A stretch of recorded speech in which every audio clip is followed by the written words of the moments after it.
Ես այդ հարցը մեր փորձը ինչ է ցույց տալիս հարգելի գործընկերներ, դա ավելի շատ քաղաքական հարց է այն առումով, որ այդ ուղղություններով պետք է քաղաքական ակտիվ մարդիկ զբաղվենք, որովհետև համ մի հոգի պետական հիմնարկներում մի հատ էլ կաբինետ ավելացրեցինք, մի հատ էլ դուռ ավելացրեցինք եւ մարդ կա, որ այդ դռան հետևում նստած է։ Մեր խնդիրն այն է, որ այդ մարդը չի գնում հասնում այդ դռանը։ Եվ հիմա դուք ինչ որ նկարագրեցիք, դա գործուն ճանապարհը։ Մենք պետք է կոչ անենք մեր ավագանու անդամները, մեր падգամավորները ակտիվ հաղորդակցության մեջ լինեն, որը ըստ էության քաղաքական տրամաբանությունը հենց դրա մեջ է։ Ակտիվ հաղորդակցության մեջ լինեն, որտեղ այդ մարդը նույնիսկ այդ նախարարության կամ այդ գերատեսչության տեղը չգիտի, որ այդ գերատեսչություն 6 կաբինետ ավելացնենք, ի՞նչ է դրանից փոխվում։ Ճիշտ տարբերակ այն է, որ ավագանու անդամները ազգային ժողովի падգամավորները, որոնք իրանց հենց բնակարանորեն ակտիվ հաղորդակցության մեջ են, այդ տվյալները եւ խնդիրները հավաքեն եւ հաղորդակցեն գործադիր իշխանության հետ եւ մեր գործադիրի գործընկերներն էլ ասենք, որ այդ ուղերձների նկատմամբ ուշադիր լինեն, որովհետեւ էլի իրազեկում, քանի տարի է մենք իրազեկման մասին խոսում ենք, չի ստացվում։ Բյուջեից փող ենք տալիս, կառույց ենք ավելացնում եւ այլն եւ չի ու այլ տեղից պետքա մարդու մոտ գնացող լինի։ Մարդու մոտ գնացող եղավ կլինի։ Հիմա այդ հարցը, որ ասում եք 3 օրում լուծվեց, ո՞նց լուծվեց։ Գնացիք մարդու մոտ։ Մարդը ինքը գնում է ինչ որտեղ, բայց ինքը չգիտի ուր է գնում ու չգիտի ուր գնա։ Եվ հետևաբար պետքա մենք գնանք հասնենք մարդուն եւ չնայած այդ մեկը մյուսին չի բացառում, այսինքն մեր պետական համակարգերն էլ ավելի արձագանքող լինեն, կամ մենք չգիտեմ թեժ գծերի հետ կապված մեր հարցը լուծեցինք, թե չլուծեցինք, որ մենք թեժ գծեր ունենք, որտեղ մարդիկ բողոքում են, զանգում չեն ընկնում են իրանց զանգը հազարավոր զանգերի մեջ կորում գնում է։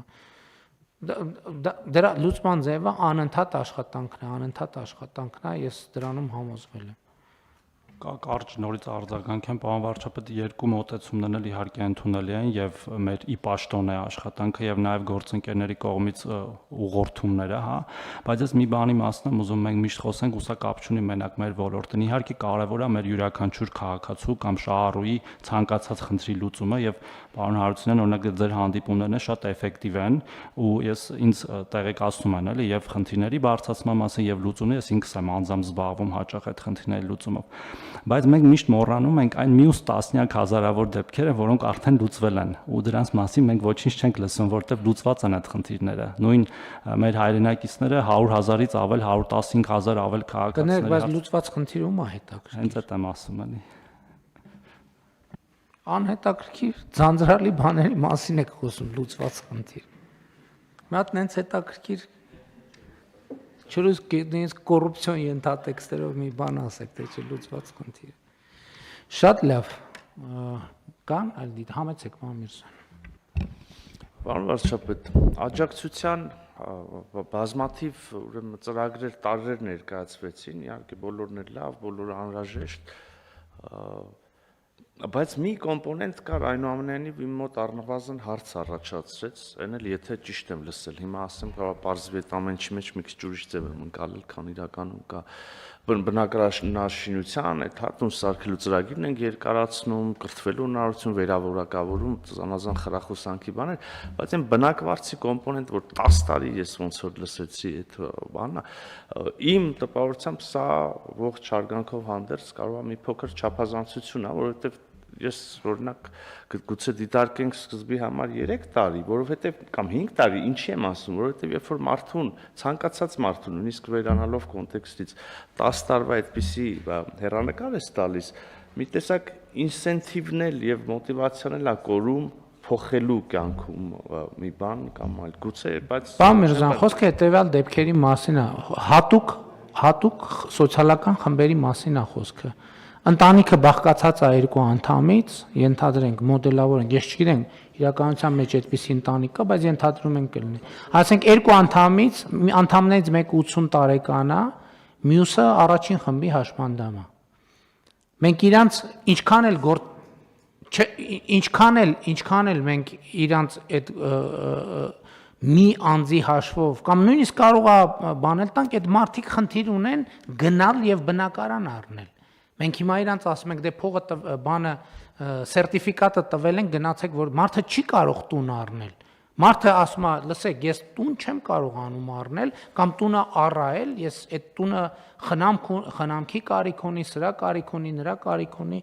Մարդուն ասում ենք, եթե մենք ոչ մեկին չենք ստիպում, ասում ենք, եթե դուք գնահատում եք, որ դա ձեր վիճակն է, որպեսզի մարդը անդադ ստրեսի մեջ չլինի, վայ, եսա դեկտեմբերի 31 անցավ, բայց հիմա ինչ եմ անելու, փողոցում եմ հայտնվելու։ Մենք ասենք, ոչ, փողոցում չեք հայտնվելու։ Մենք 10 տարի հեռանկար ենք բացում։ Այդ 10 տարվա ընթացքում, եթե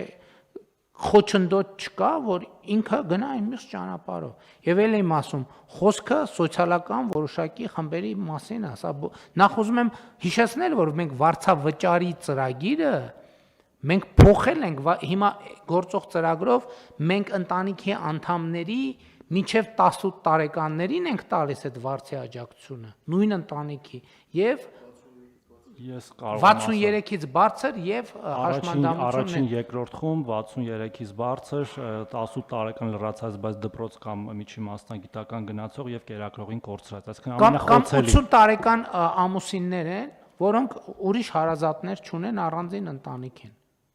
ասենք մենք իրանց հիմա մաքսիմումը ինչքան է 8 միլիոն է բնակարանի համ 10 միլիոն է այսինքն 20 միլիոն դրամ 20 միլիոնով կարան մի որևէ գյուղում հա 10 միլիոն հա 10 միլիոնով կարող են մի որևէ տեղ բնակարան ձեռք բերել բայց մարդը կարող է նախընտրի իր համար որովհետև դա հոգս է մարդը կարող նախընտրի ուղղակի ապրի որևէ տեղում Եվ ընդհանրապես ես ուրիշ բան եմ ես կարծում եմ որ մենք մարդկանց համար պետք է հնարավորություններ ստեղծենք ես առողջապահության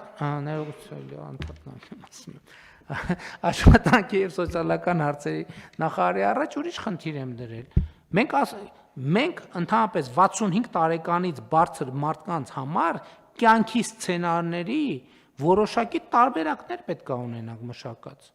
Մենք դրա մասին էլ ընդունված չի խոսալ։ Մենք դրա անունը դրել ենք բան, մենք դրա անունը դրել ենք ավանդույթ կամ չգիտեմ ինչ, մենք չենք ֆիքսում։ Եթե մարդ օրինակ 65 տարեկան թոշակի մարդը ուզում ասենք առանձին ապրի ինքը ինչ տարբերակներ ունի։ Ինչ տարբերակներ ունի։ Շատ տարբերակներ չունի։ Իսկ մենք պետք է ստեղծենք, իսկ ով է ասել, որ այսինքն մենք տենց բաների մասին էլ չենք խոսում։ Պետք է այդ տարբերակները մենք ստեղծենք, մենք անդադ միացնենք բան ունենք, կլիշե ունենք, անդադ ամեն ինչ ուզում ենք մտցնենք այդ կլիշեի մեջ։ Իսկ ով է ասում, որ 80 տարեկան մարդու համար ժամանակը ծախսելու լավագույն ձևն է նա, որ ինքը գնա տներ ման գա, տուն առնի, չգիտեմ, հետո մտածի կաֆելը ինչ անի, մետլախը ինչ անի, տանիքը ինչ անի, ինչ անի։ Կարող է մարդուն պետք է ուղղակի մի հատ մինիմալ կոմֆորտի մի բան ունենալ, այդտեղ ապրել եւ լրացուցիչ հոգսերի մեջ չմտնել։ Էլի եմ ասում, եթե դա իր գնահատականն է։ Եթե իր գնահատականը չի, այդ լրիվ ուրիշ խնդիր է։ Կարելի է պարոն վարչապետ ամփոփելով ձեր ասածը պարոն Միրզոյանին պատասխանեմ խոսքը այո միայն այնպիսի ընտանիքների մասին է որոնք պոտենցիալ չեն կարողանալու օգտվել այն ծրագրից եւ 10 տարին ավելի շատ մեր համար է առաստաղ որպեսզի մենք մեր սոցբնակ ֆոնդը զարգացնենք ապագայում այդ մարդկանց տանք այնտեղ ապրելու հնարավորություն որտեվ այլ պարագայում դա կարելի ասել թող կոպի չընջի, բայց ցմա, հա, տալիս ենք, բայց մենք մեր արժև ենք դրա առաստաղ, որպեսզի այն համայնքներում, որտեղ որ մենք կարիք ունենք սոցիալական բնակարաններ ստեղծենք, ու այս քաղաքացիան, ասենք հարգելի քաղաքացիներ, տեղափոխվեք արդեն մշտական, հա, այսպես ասած, ավելի միգուցե նույնիսկ լավ պայմաններով ապրելու եւ ձեր օրինակները ամբողջությամբ տեղին են, պարոն վարչապետ, խոսքը իրոք այնպիսի քաղաքներ, որոնք աշխատունակ չեն լինելու եւ չեն կարողանալու, ու նաեւ տեսեք մենք օրինակ 5 միլիոն դրամ բաժանումը դիտարկում ենք մի որևէ գյուղում տուն ձեռք բերելու, հա, բայց եթե օրինակ այդ մարդուն անհրաժեշտ է նաև այլ ծառայություններ, հա, իր տարիքով կամ հաշմանդամությամբ պայմանավորված, իրան ավելի հարմար կարող է լինել քաղաքում ապրել, որտեղ այնտեղ կան աջակցության այլ կենտրոններ, բժշկական կենտրոններ ավելի հասանելի, ինքը պատրաստ կլինի այդ փոխհատուցման մի մասը, ինչ որ տալիս ենք այդ փոխհատուցումը ստանալ եւ իր կենսագործունեությունը այդ տարածքում շարունակել։